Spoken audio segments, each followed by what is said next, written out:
ওয়াকফ কালাকানুনের বিরুদ্ধে রাজ্য জমিতে উলামার ঐতিহাসিক গণ অবস্থান, মুখ্যমন্ত্রীর আশ্বাসে স্বস্তি। ওয়াকফ কালাকানুনের বিরুদ্ধে পশ্চিমবঙ্গ রাজ্য জমিয়তের উলামার ডাকে আজ কলকাতায় আয়োজিত হলো এক ঐতিহাসিক গণ অবস্থান।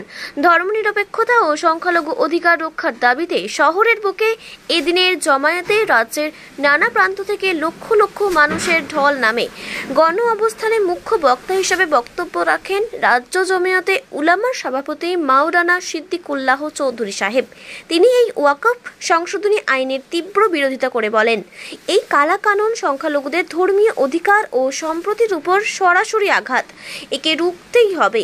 জমিয়তের কর্মী ও সমর্থকদের মতে এদিনের জনসমাগম এতটাই বিশাল ছিল যে ব্রিগেড প্যারেড গ্রাউন্ডে এই সভা অনুষ্ঠিত হলে তাও ছোট পড়ে যেত। তারা মাওলানা চৌধুরীর কাছে জোরালোভাবে দাবি তোলেন, আগামী কয়েক সপ্তাহের মধ্যেই যেন ব্রিগেডে আরও বড় মাপের সমাবেশ রাখা হয় এই কালা আইন প্রত্যাহারের দাবিতে। এদিনের গণ অবস্থানে শহর কার্যত স্তব্ধ হয়ে যায়। জনচাপ এবং প্রতিবাদের ধাক্কায় রাজ্য সরকারের পক্ষ থেকে জরুরি বার্তা আসে।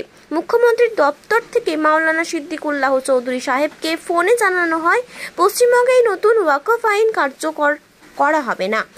এই ঐতিহাসিক গণ অবস্থানে শুধু মুসলিম সম্প্রদায় নয়, উপস্থিত ছিলেন শিখ ধর্মের সর্দার, খ্রিস্টান ধর্মগুরু সহ বহু বিশিষ্ট ব্যক্তি।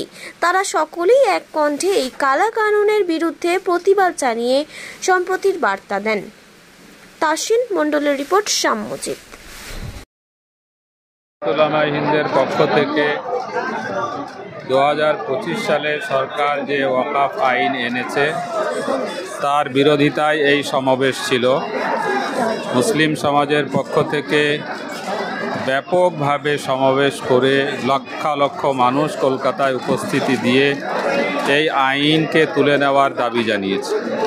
কোনোভাবে এই দাবি মুসলিম সমাজ মেনে নেবে না, সেটা স্পষ্টভাবে জানিয়েছে। প্রধানমন্ত্রীর কাছে মেমোরেন্ডাম যাচ্ছে, সেখানে বলা হয়েছে যে এই আইন আমরা মানতে পারছি না, এই আইন বাতিল করতে হবে। আপনারা কি মনে করছেন এই অবস্থান বিপক্ষ সরকারের উপর চাপ সৃষ্টি করবে?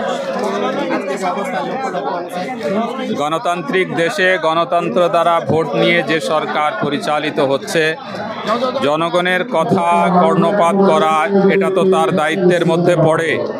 জনগণ অধিকার আছে, তার অসুবিধা হলে সে তার কথা জানাবে, সে প্রতিবাদ করবে।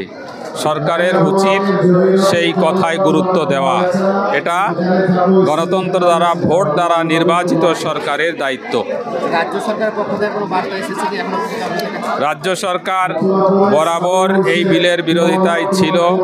আমাদের এখান থেকে টিএমসি যত মেম্বার এমপি আছেন তারা প্রচণ্ডভাবে এর বিরোধিতা করেছেন।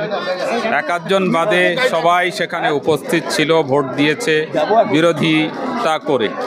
আমরা চাইব টিএমসির পক্ষ থেকে বা যত গণতন্ত্র প্রিয়, সংবিধান রক্ষার জন্যে সমস্ত গণতান্ত্রিক পার্টি উচিত এই মর্মে জনগণের মধ্যে আন্দোলনকে দাঁড় করানো। আমি মুফতি আব্দুস সালাম, জেনারেল সেক্রেটারি জমিয়ত উলামা পশ্চিমবঙ্গ।